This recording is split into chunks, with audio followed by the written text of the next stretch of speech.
दोस्तों आज के इस मूवी में हम देखेंगे कैसे एक क्राइम नॉवेल लिखने वाले की कहानियां असल दुनिया में भी सच होने लगते हैं। वो जो भी स्टोरी लिखता है असल दुनिया में भी बिल्कुल वैसा ही होता है। आखिर ये हो कैसे रहा है? क्या इसके पास कोई सुपर पावर है या फिर कोई और बात है? ये हमें इस मूवी के अंत में पता चलेगा। और हाँ, इस मूवी में आपको बहुत सारे ट्विस्ट एंड टर्न भी देखने को मिलेगा और क्लाइमेक्स में जो कहानी रिवील होता है ना, वो भी आपको बहुत पसंद आएगा। और हाँ, आप में से जो भी मेरे इस वीडियो को आज पहली बार देख रहे हो, मैं आपको बता दूं, मैंने सभी रीजनल लैंग्वेज के हिसाब से प्लेलिस्ट बना दिया है। आपको जो पसंद है उस हिसाब से आप वीडियो को देख सकते हो। तो चलो यार, बिना टाइम बर्बाद करते हुए साथ में मिलकर इस मूवी को देखते हैं। मूवी की शुरुआत में हम सुब्रमण्य नाम का एक नॉवेलिस्ट को देखते हैं जो कि क्राइम नॉवेल लिखता है। वो नशे की हालत में एक पुलिस स्टेशन में जाता है कंप्लेन लिखने के लिए। वो कहता है उसके द्वारा क्राइम नॉवेल में लिखा हुआ किरदार रियल लाइफ में उसे धमकी दे रहे हैं। कुछ साल पहले अन्ना नगर में जो डबल मर्डर हुआ था, मैं बिल्कुल वैसा ही एक कहानी लिखा था। कुछ दिन पहले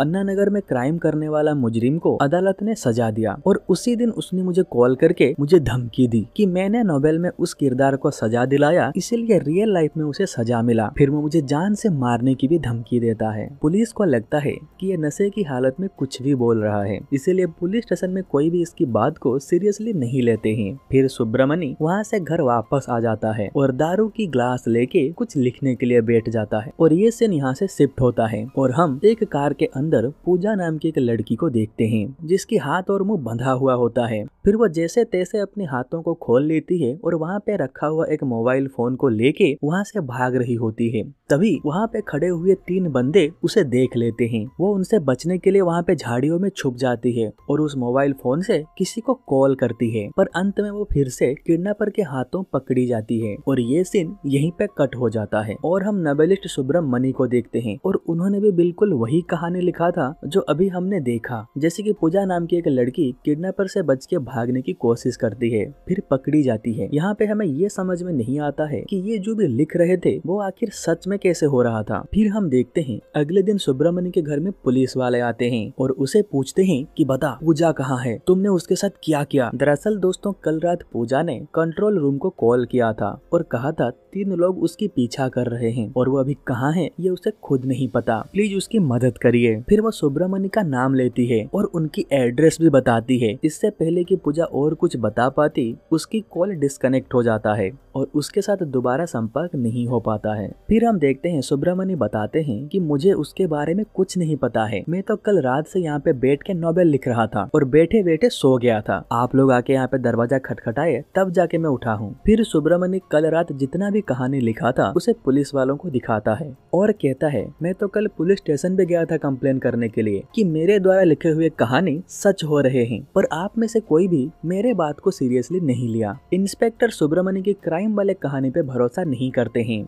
और उसे जबरदस्ती खींच के अपने साथ ले जाने लगते हैं। तभी वहाँ पे लोकल्स आ जाते हैं और पुलिस को कहते हैं आप इन्हें किस जुर्म के लिए अरेस्ट कर रहे हैं, आपके पास अरेस्ट वारंट है, और इस इंसिडेंट का वीडियो भी बनाने लगते हैं। फिर मजबूरन पुलिस को सुब्रमण्य को वहाँ पे छोड़ के जाना पड़ता है। फिर अगले दिन इस इंसिडेंट का वीडियो वायरल हो जाता है और सभी न्यूज चैनल में दिखाया जाता है। ये देख के डीजीपी आशा गुस्सा हो जाते हैं और उस इंस्पेक्टर को अपने पास बुला के उसे बहुत डांटते हैं और कहते हैं ये कोई तरीका है किसी को अरेस्ट करने का? अगर तुम्हें उसे अरेस्ट करना ही था, पहले उसके खिलाफ कुछ सबूत जुटाते, उसके बाद उसको अरेस्ट करने के लिए जाते। तभी इंस्पेक्टर कहता है मैडम, वो कॉल सुन के आपको भी लगेगा कि वो लड़की सच बोल रही थी। फिर उस पूजा नाम की लड़की की वॉइस रिकॉर्डिंग मैडम के सामने प्ले करते हैं और मैडम उसे ध्यान से सुनते हैं। डीजीपी आशा इस वॉइस को पहचान लेती हैं। दरअसल ये वॉइस किसी और की नहीं, उनकी बेटी की है और उसकी नाम भी पूजा है। फिर वो अपने पीए चेतन को कहते हैं तुरंत घर पे कॉल करो और पूजा से मेरी बात करवाओ। फिर पीए तुरंत उनके घर कॉल करता है और उन्हें पता चलता है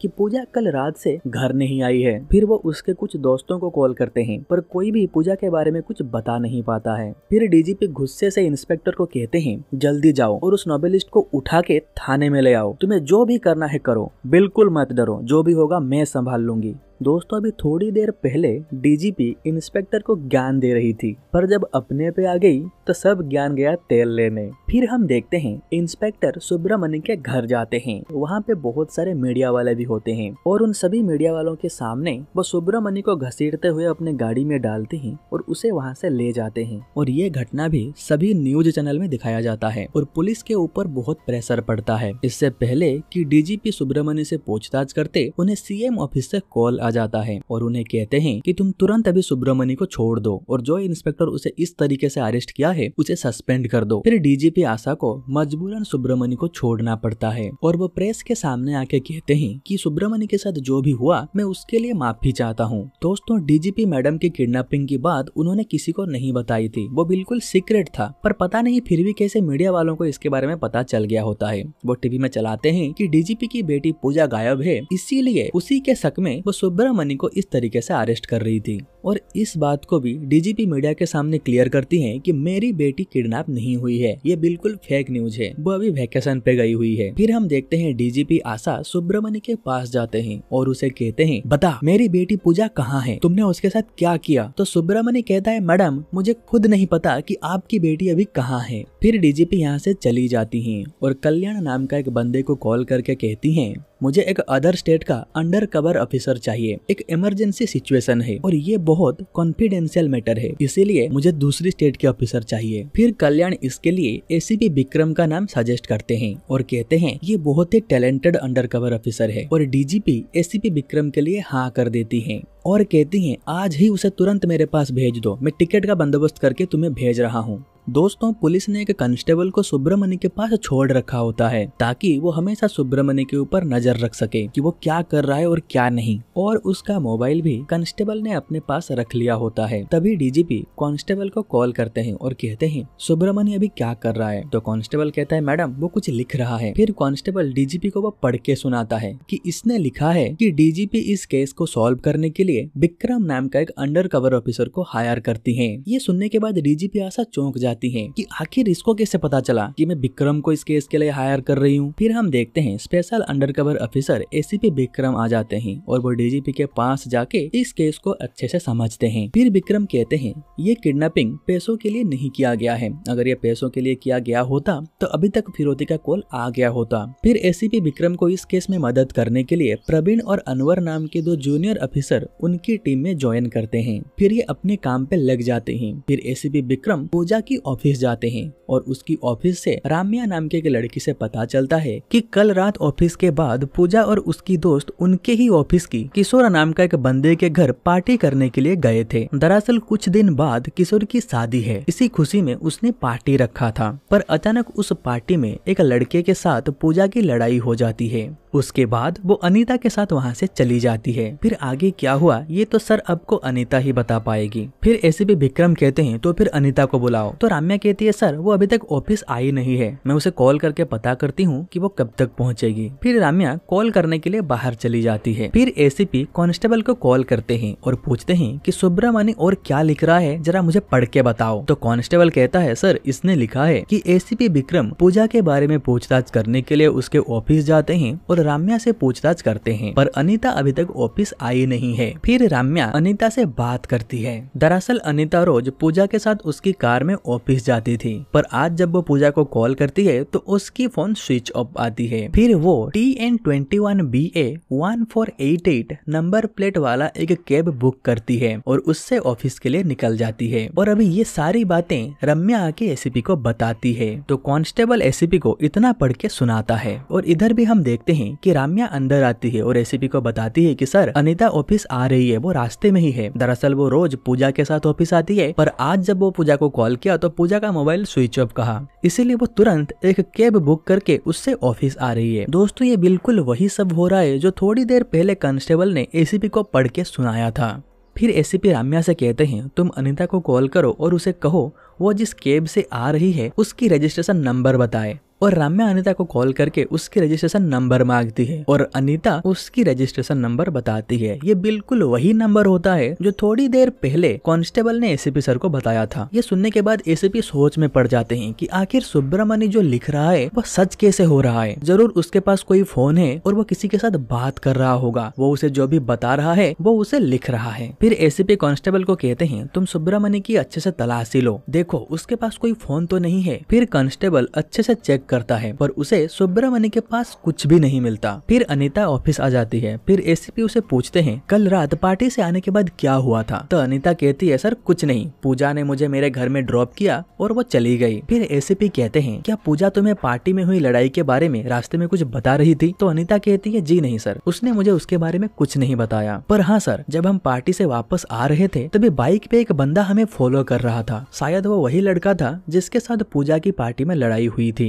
मेरे घर तक उसने हमें फॉलो किया था। फिर तो मैं वहाँ पे उतर गई और आगे क्या हुआ ये मुझे पता नहीं। फिर एसीपी किशोर को बुलाते हैं जिसके घर कल रात पार्टी था और उसे उस बंदे के बारे में पूछते हैं जिसके साथ पूजा की लड़ाई हुई थी। फिर किशोर कहता है सर उसका नाम रवि है, वो मेरा कॉलेज फ्रेंड है। सर वो शांत स्वभाव का लड़का था पर पता नहीं अचानक कल किस बात को लेके उन दोनों के बीच में लड़ाई हो गई। फिर एसीपी कहते हैं अनीता के कहने के मुताबिक पार्टी से वापस आते टाइम रवि उन दोनों को फॉलो कर रहा था। तो किशोर कहता है सर मेरे घर से जाने के लिए बस एक ही रास्ता है, तो हो सकता है पार्टी खत्म होने के बाद वो भी वहाँ से जा रहा होगा और इन दोनों को लगा होगा कि वो इन्हें फॉलो कर रहा हो। फिर एसीपी किशोर से रवि का एड्रेस मांगते हैं पर वो उसका एड्रेस नहीं जानता था। वो कहता है सर कॉलेज के बाद से मैं उसके टच में नहीं था, मैं तो उसे इनवाइट भी व्हाट्सएप के थ्रू किया था। फिर एसीपी कहते हैं ठीक है उसको कॉल करो और यहाँ पे बुलाओ। फिर किशोर जब रवि को कॉल करता है तो उसका नंबर स्विच ऑफ आता है। फिर एसीपी यहाँ से चले जाते हैं। तभी प्रवीण एसीपी को कॉल करके बताता है कि सर पूजा की कार मिल गई है, वो एक सुनसान जगह पे खड़ी है। फिर एसीपी उस जगह पे पहुंच जाते हैं और देखते हैं कार अंदर से लॉक्ड है और उसके टायर भी पंक्चर हैं। पास जाके देखते हैं तो टायर के अंदर कुछ लोहे की कांटे फंसे हुए होते हैं। फिर थोड़े से आगे जाने के बाद रोड साइड पे एक लोहे की बैरिकेड पड़ा हुआ दिखता है। ये ज्यादातर पुलिस वाले यूज करते हैं अपने चेक पॉइंट में। तो प्रवीण पुलिस स्टेशन में कॉल करके पता करता है कि इस एरिया में आसपास में कोई चेक पॉइंट है क्या।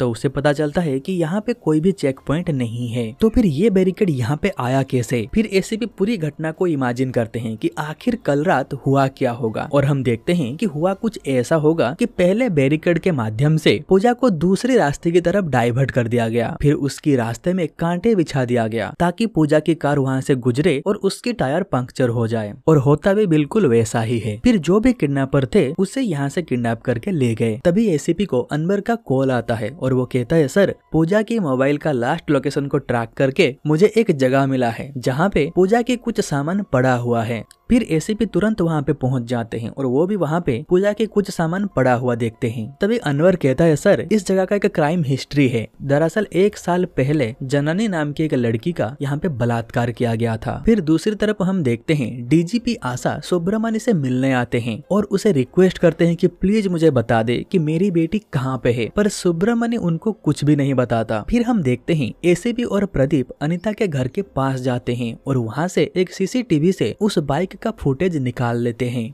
दरअसल वो बाइक जो चला रहा था उसका चेहरा तो दिख नहीं रहा था पर उस बाइक का नंबर उन्हें मिल जाता है। फिर उसके जरिए जब बाइक के ओनर का पता करते हैं और उसके साथ बात करते हैं तो पता चलता है कि उसने अपने बाइक को 2 साल पहले ही बेच दिया है, बस रजिस्ट्रेशन नंबर अभी तक चेंज नहीं हुआ है। फिर एसीपी विक्रम उस बाइक पे एक स्टिकर देखते हैं और प्रदीप को कहते हैं इस स्टिकर का पता लगाओ, जरूर ये किसी सर्विस सेंटर का होगा। अगर हम वो पता लगा लेंगे तो वहाँ से हमें ये बाइक चलाने वाले का एड्रेस मिल सकता है। और हाँ, जिस जगह से हमें पूजा की कार मिली थी उस जगह से उस रात और कितनी कार गुजरी थी उस सभी का पता लगाओ और उन सभी के ओनर के साथ बात करो। हो सकता है उनमें से ही किसी कार में पूजा को किडनैप करके ले जाया गया हो। फिर हम देखते हैं रात को प्रवीण एसीपी को कॉल करके कहता है सर टोटल 23 सर्विस सेंटर है जिसमें सेम स्टिकर यूज किया जाता है, मैं सभी में पता कर रहा हूँ। और हाँ सर उस रात उस रास्ते से टोटल 20 कार गुजरी थी, 19 से तो मैंने बात कर लिया है, बस एक ओडी कार बचा है, उसके मालिक का नंबर नहीं लग रहा है और वो कार अभी कहाँ है वो भी पता नहीं चल रहा है। फिर एसीपी विक्रम डीजीपी के साथ सुब्रमण्य के पास जाते हैं और उसे गुस्से से कहते हैं सबको लगता है कि तू जो लिखता है वो सच हो जाता है, मैं यहीं पे बैठा हूँ, अभी तू कुछ लिख के दिखा, अगर वो सच नहीं हुआ तो मैं तेरे सर पे गोली मार दूंगा। तो सुब्रमण्य कहता है सर क्राइम नॉवेल लिखने के लिए क्रिएटिव माइंड चाहिए होता है, अगर आप मुझे ऐसे प्रेशर करोगे तो मैं कैसे लिख पाऊंगा। फिर एसीपी कहते हैं ठीक है तुझे जब मन करे तू लिख, मैं यहीं पे हूँ, अगर वो सच नहीं हुआ ना तो गोली खाने के लिए रेडी रहना। ना। फिर थोड़ी देर बाद सुब्रमण्य कुछ लिखने लगता है और ये सीन यहाँ से शिफ्ट होके एक पुलिस स्टेशन पे जाता है। तभी वहाँ पे घबराया हुआ एक बंदा आता है और कहता है, सर मैं एक कैब ड्राइवर हूँ, मैं एक लड़की को अपने कार में लेके जा रहा था। तभी एक BMW कार बिल्कुल हमारे नजदीक से गया और मेरी गाड़ी का साइड व्यू मिरर भी टूट गया। फिर थोड़ी देर बाद मुझे फिर से वो गाड़ी दिखा जो कि उस टाइम रोड के साइड पे खड़ी थी। मैंने अपनी गाड़ी को रोका और मैडम को कहा कि आप अंदर ही रहना। फिर मैं बाहर गया और उन लोगों को गुस्से से कहा कि आपको गाड़ी चलाना आता भी है या नहीं, आपकी लापरवाही की वजह से मेरा एक मिरर टूट गया है। दरअसल वो 4 लोग थे। फिर वो मुझे बहुत मारते हैं और मैडम जो मेरे कार में बैठी थी उनको जबरदस्ती उठा के अपने साथ लेके चली जाते हैं। जल्दी कंप्लेन लिखिए सर, वो लोग कुछ भी कर सकते हैं, आप उस मैडम को बचा लीजिए। तभी वहाँ पे एक पुलिस वाला आता है और कहता है, अरे बाहर किसकी कार खड़ी है, पहले तुम जाओ उसे अच्छे से पार्क करके फिर आना, फिर हम तुम्हारे कंप्लेन लिखेंगे। फिर वो उस कार को पार्क करने के लिए चला जाता है। फिर यहाँ से सीन फिर से सुब्रमण्य के पास शिफ्ट होता है और इधर सुब्रमण्य जो लिख रहा था वो भी रुक जाता है। फिर एसीपी उसे पढ़ते हैं तो हम एज ए ऑडियंस देखते हैं कि ये बिल्कुल वही लिखा होता है जो हमने अभी देखा कि रवि नाम का एक ड्राइवर एक पुलिस स्टेशन में जाता है और वहाँ पे कंप्लेन रजिस्टर करता है और यहाँ पे पुलिस स्टेशन का एड्रेस भी होता है कि वो कौन सा पुलिस स्टेशन गया था। फिर एसीपी उस थाने से पता करते हैं कि क्या रवि नाम का एक ड्राइवर कंप्लेन करने के लिए अभी वहाँ पे आया था, तो वो कहते हैं जी सर आया था।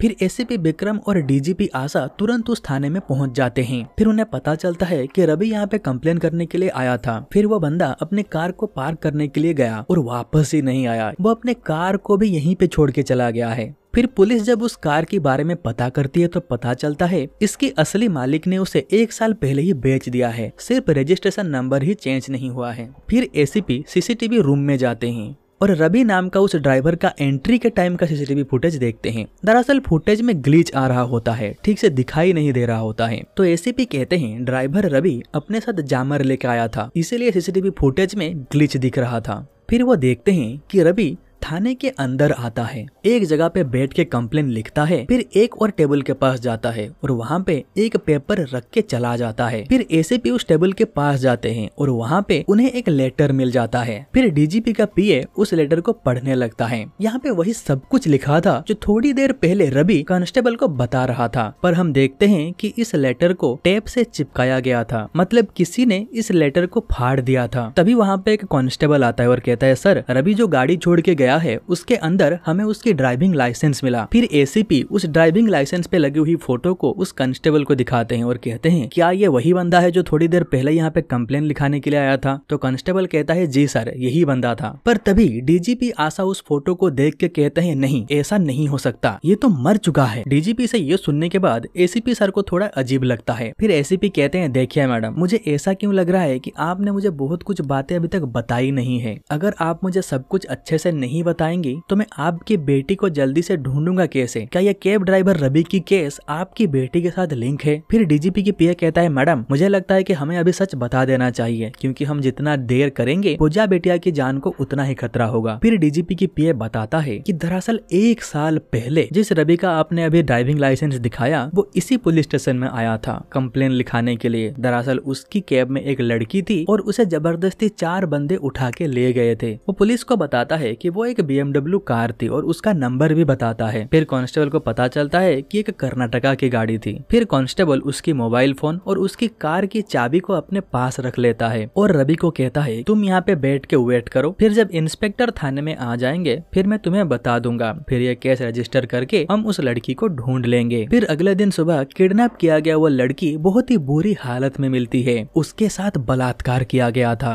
फिर उसे अस्पताल ले जाते हैं, उसकी हालत बहुत क्रिटिकल होती है। ये बात मीडिया में फैल जाती है और पुलिस के ऊपर बहुत प्रेशर पड़ता है।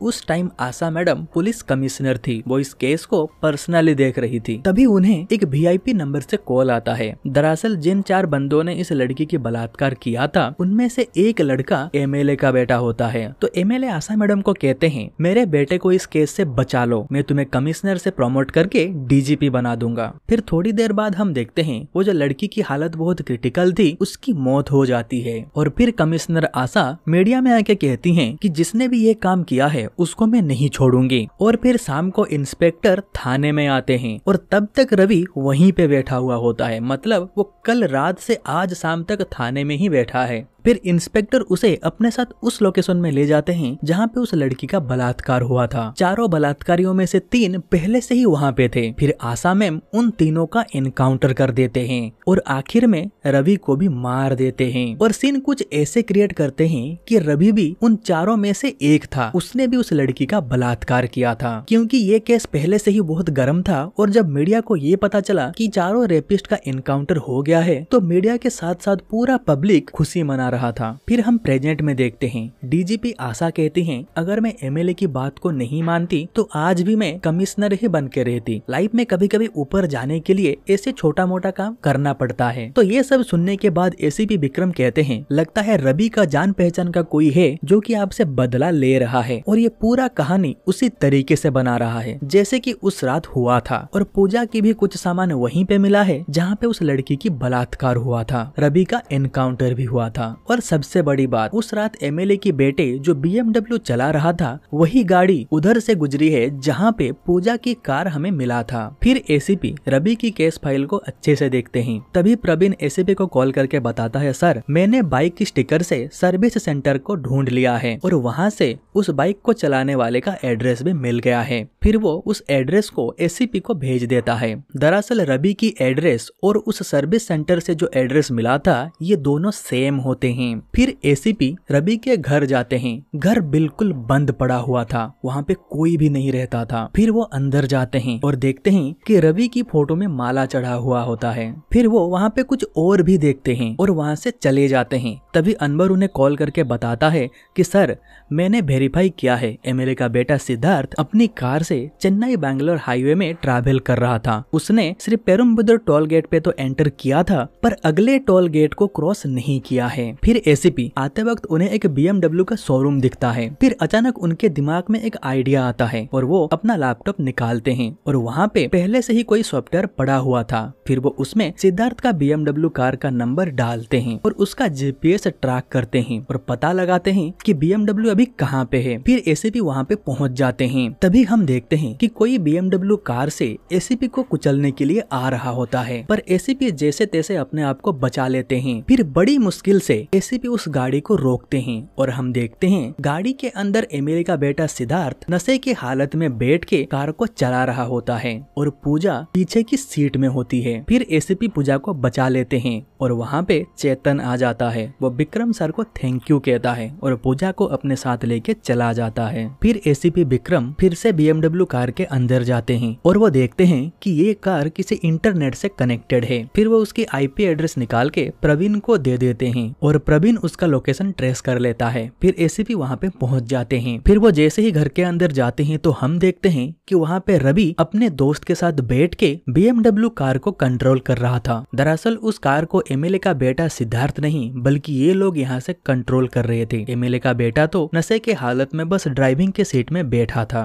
फिर एसीपी को ये भी पता चल जाता है कि सुब्रमणि को भी यही लोग बताते थे। फिर वो उसे अपने कागज में लिख देता था। दरअसल वो अपने कान में एक छोटा सा माइक्रोफोन को छुपा के रखा था। जिस टाइम कांस्टेबल उसका तलाशी ले रहा था वो उसे बहुत ही चालाकी से छुपा दिया था। फिर एसीपी इन दोनों को अरेस्ट कर लेते हैं और वो डीजीपी आशा के पास जाते हैं और आशा उन्हें कहती है, रवि को तो मैंने अपने हाथों से मारा था तो फिर वो वापस जिंदा कैसे हो गया? तो एसीपी कहते हैं, मैडम ये रवि नहीं, ये उसका जुड़वा भाई राहुल है। ये सुनने के बाद डीजीपी कहती हैं, ये सब मेरी गलती है। रवि को मारने के बाद मुझे उसका बैकग्राउंड चेक करना चाहिए था और उनको भी जिंदा नहीं छोड़ना चाहिए था। मैं उन्हें जिंदा छोड़ दिया और आज उन लोगों ने मेरे साथ ये किया। अभी भी देर नहीं हुई है। विक्रम तुम एक काम करो, सिद्धार्थ, सुब्रमणि और राहुल का एनकाउंटर कर दो। ये जब तक जिंदा रहेंगे मुझे इनसे खतरा बना रहेगा, इसीलिए इन्हें जान से ही मार दो। बाकी जो भी होगा मैं संभाल लूंगी। फिर एसीपी विक्रम कहते हैं, मैडम मुझे लगता है कि एमएलए की बेटे को किडनैप करना और आपकी बेटी को किडनैप करना और ये सारी साजिश करना ये अकेले सुब्रमणि और राहुल की बस की बात नहीं है। मेरे ख्याल से मास्टरमाइंड कोई और है। हो सकता है उस दिन अस्पताल में जो लड़की मरी थी यानी कि जननी, उसकी भी कोई रिलेटिव हो सकते हैं जो कि इन सब के पीछे हो। क्योंकि इस केस को स्टडी करते हुए जब मैं एक लेडी डॉक्टर से जननी के बारे में पूछा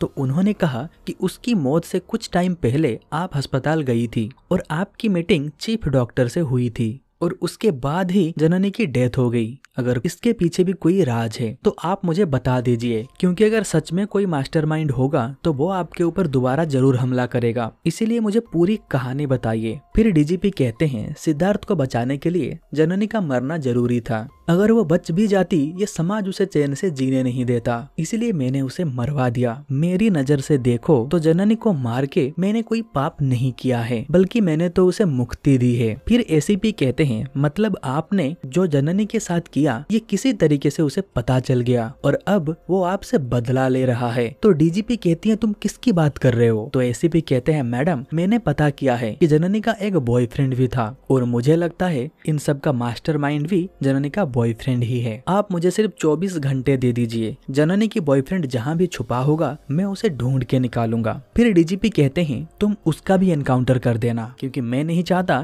कि इसके बारे में किसी को भी पता चले, पर तुम अभी जाओ और सुब्रमण्य, राहुल और सिद्धार्थ का एनकाउंटर कर दो। तो एसीपी कहते हैं मैडम अगर मैं सिद्धार्थ को एमएलए को वापस दे दूंगा तो मेरा भी प्रमोशन हो जाएगा, उसे मार के मुझे क्या मिलेगा? तो डीजीपी कहते हैं तुम उसे मार दो, मैं तुम्हें इतना पैसा दूंगा जो तुम कभी सरकारी जॉब से कमा ही नहीं पाओगे। फिर एसीपी विक्रम सिद्धार्थ को मारने के लिए राजी हो जाते हैं। फिर हम देखते हैं एसीपी उन तीनों को एक सुनसान इलाके में लेके जाते हैं और उन तीनों को लाइन में खड़ा कर देते हैं और हम देखते हैं एसीपी यहाँ पे डबल गेम खेल देते हैं और वो डायरेक्ट एमएलए से डील कर लेते हैं। एमएलए कहता है तुम उन दोनों को मार दो और मेरे बेटे को लेके मेरे पास आ जाओ, मैं तुम्हारा प्रमोशन जरूर कर दूंगा। ये सुनने के बाद सुब्रमण्य और उसकी बेटे और राहुल कहते हैं सर हमने जो भी किया रवि के लिए किया। फिर हम एक फ्लैशबैक देखते हैं 1 साल पहले जब रवि पुलिस स्टेशन आया था अपना कंप्लेन रजिस्टर करवाने के लिए, तभी सुब्रमण्य ने उसे कॉल किया था, पर उस टाइम उसकी मोबाइल एक कांस्टेबल के पास था। तो उसने कॉल को रिसीव किया और सुब्रमण्य के साथ बात किया कि आपके बेटे अभी थाने में हैं। तो सुब्रमण्य कहते हैं सर क्या हुआ, वो आखिर थाने में क्या कर रहा है? तो कांस्टेबल उसे कहता है कि आप घबराइए नहीं, वो बस एक कंप्लेन रजिस्टर करने के लिए आए हैं, वो कंप्लेन रजिस्टर करने के बाद यहाँ से चला जाएगा, आप बिल्कुल निश्चिंत रहिए। फिर जैसे कि हमें पता है कि बाद में उसका फेक एनकाउंटर कर दिया जाता है। फिर अचानक उनकी बेटे का एनकाउंटर में मौत को देख के सुब्रमण्य भरोसा नहीं कर पाते हैं। फिर वो उस कांस्टेबल से भी पूछते हैं कि आपने तो कहा था कि रवि बस एक कंप्लेन रजिस्टर करवाने के लिए गया है, तो फिर वो एनकाउंटर में मारा कैसे गया? पर कांस्टेबल उन्हें कुछ नहीं बताता, पर वो उन्हें रवि के द्वारा लिखे गए कंप्लेन पेपर को दे देता है जो कि किसी ने फाड़ दिया था और कहता है मैंने तुम्हें ये सब दिया है, तुम ये किसी को मत बताना। फिर जब वो उस कंप्लेन को जोड़ के देखते हैं तब उन्हें वहाँ पे उस BMW कार का नंबर मिलता है। फिर जब राहुल उसके बारे में पता करता है तो पता चलता है कि ये एमएलए के नाम पे है और ये उसकी बेटा चलाता है और इसने भी जननी का बलात्कार किया था, पर इसे बचाने के लिए कमिश्नर आशा ने रवि को मार डाला था। फिर राहुल कहता है इसीलिए हमने ये सीन दोबारा रिक्रिएट किया, उसकी बेटी को किडनैप किया और बाद में वॉइस चेंजर के माध्यम से उसकी बेटी की आवाज निकाल के कंट्रोल रूम में कॉल किया और जानबूझ के मेरे पापा का नाम लिया ताकि सबको लगे कि पापा जो कहानी लिख रहे हैं बस सच में हो रहा है और होता भी ऐसा ही है। हम बस इतना चाहते थे कि आशा अपना जुर्म कबूल कर ले और मेरे बेटे रवि को न्याय मिल जाए। और मैं ही रवि बन के किशोर की पार्टी में गया और जानबूझ के पूजा के साथ झगड़ा किया ताकि वो पार्टी से बाहर निकल जाए और मैं उसे रास्ते से किडनैप कर सकूं। और आप सभी लोगों का मोबाइल हैक कर लिया, उसके जरिए आप जो भी बात करते थे हमें सब पता चल जाता था। और हाँ, हमें जननी के लिए भी दुख है क्योंकि बेचारी के साथ बहुत बुरा हुआ। ये सब बातें सुनने के बाद एसीपी अपने गाड़ी में जाते हैं, उसे स्टार्ट करते हैं। दरअसल वो बाप बेटे को अपने गाड़ी से धक्का मार के मार देना चाहते हैं। फिर वो फुल स्पीड से उनकी तरफ बढ़ते हैं, पर एंड में वो एमएलए का बेटा सिद्धार्थ को अपनी गाड़ी से धक्का दे देते हैं। वो पानी में जाके गिरता है और मर जाता है। और दूसरी तरफ डीजीपी का पीए उन्हें कॉल करके कहता है कि मैडम आप न्यूज चैनल देखिए, ये सब क्या दिखा रहे हैं। तभी हम देखते हैं कि न्यूज में डीजीपी का वीडियो चल रहा होता है। वहाँ पे डीजीपी खुद बता रही होती हैं कि उन्होंने कैसे फेक एनकाउंटर किया था और कैसे जननी को मरवाया था। दरअसल दोस्तों थोड़ी देर पहले जब एसीपी इनसे मिलने आए थे तभी उन्होंने ये वीडियो रिकॉर्ड कर लिया था और उसे न्यूज चैनल को भेज दिया ये देखने के बाद डीजीपी गुस्से से एसीपी को कॉल करते हैं और कहते हैं तुमने ये बिल्कुल ठीक नहीं किया, अब देखना कि मैं तुम्हारे साथ क्या करता हूँ। तो एसीपी कहता है मैडम मैं आपका जितना तो नीचे नहीं गिर सकता, मेरा खुद का भी कुछ उसूल है, मैं उसी के हिसाब से काम करता हूँ। फिर वो कॉल कट कर देते हैं। फिर हम देखते हैं डीजीपी आशा के पास एक कॉल आता है और वो बंदा खुद को एसीपी विक्रम कह के अपना परिचय देता है और कहता है मैडम आपने कहा था 2 दिन बाद आने के लिए, तो मैं अभी यहाँ से निकल रहा हूँ। तो दोस्तों ये सुनने के बाद डीजीपी आशा शॉक हो जाती हैं। दरअसल हम अभी तक जिसे एसीपी विक्रम समझ रहे थे वो कोई और नहीं, वो जिस लड़की की बलात्कार हुआ था मतलब जननी की बॉयफ्रेंड अरुण है, वो दोनों शादी करने वाले थे। पर इससे पहले कि वो दोनों शादी करते जननी के साथ ये हादसा हो जाता है। जब जननी को अस्पताल में एडमिट किया गया था उसे मिलने के लिए अरुण भी गया था। फिर वो एक डॉक्टर से जननी की हालत के बारे में पूछता है तो डॉक्टर कहती हैं कि घबराने की कोई बात नहीं है, जननी अभी खतरे से बाहर है, पर अभी आपको बस उसे प्यार और सपोर्ट देना है ताकि वो फिर से नॉर्मल जिंदगी जी सके। फिर अचानक थोड़ी देर बाद जननी की डेथ हो जाती है। फिर अरुण उस महिला डॉक्टर के पास जाता है और उन्हें कहता है आपने तो कहा था कि वो खतरे से बाहर आ चुकी थी, फिर अचानक ऐसा क्या हुआ कि उसकी मौत हो गई। तो वो डॉक्टर कहती हैं कि जननी के डेथ के कुछ टाइम पहले कमिश्नर आशा वहाँ पे आई थी और वो चीफ डॉक्टर के साथ कुछ बातचीत की थी। फिर जननी को एक स्पेशल रूम में शिफ्ट कर दिया गया और फिर उसकी मौत हो गई। दोस्तों अरुण अपना आईपीएस का ट्रेनिंग खत्म कर चुका था पर वह सर्विस में अभी तक ज्वाइन नहीं किया था क्योंकि उसे शक था कि आशा ही जननी की मौत का कारण है। वो जब तक उसका पता नहीं लगा लेता वो ज्वाइन नहीं करेगा, इसलिए वो आशा के मोबाइल को हैक करके रखता है इस उम्मीद से कि जननी के मौत के बारे में कभी न कभी तो कुछ पता चल ही जाएगा। फिर तभी राहुल और सुब्रमण्य डीजीपी की बेटी को किडनैप कर लेते हैं और डीजीपी को एक अंडर कवर ऑफिसर चाहिए होता है और वो इसके बारे में कल्याण को कॉल करके कहती हैं और कल्याण एसीपी विक्रम का नाम सजेस्ट करता है और डीजीपी उसके लिए राजी हो जाते हैं और उसे तुरंत भेजने के लिए कहते हैं। ये तो हम सबको पहले से ही पता है पर यहाँ पे थोड़ा ट्विस्ट आएगा क्योंकि अरुण उनकी मोबाइल को हैक करके रखा है तो उनकी ये पूरी कन्वर्सेशन वो सुन लेता है। फिर जैसे ही डीजीपी अपना कॉल कट करते हैं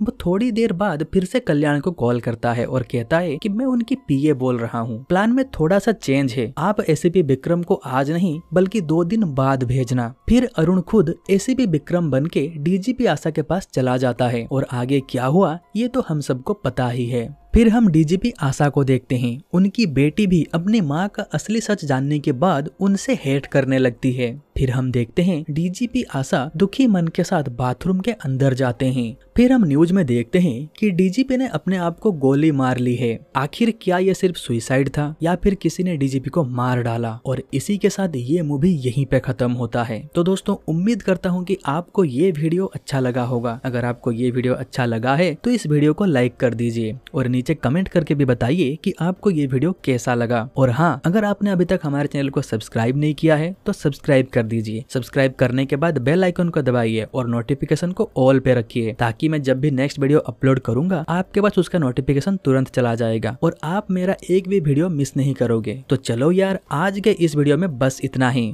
फिर मिलते हैं कोई दूसरे वीडियो में, तब तक के लिए बाय बाय।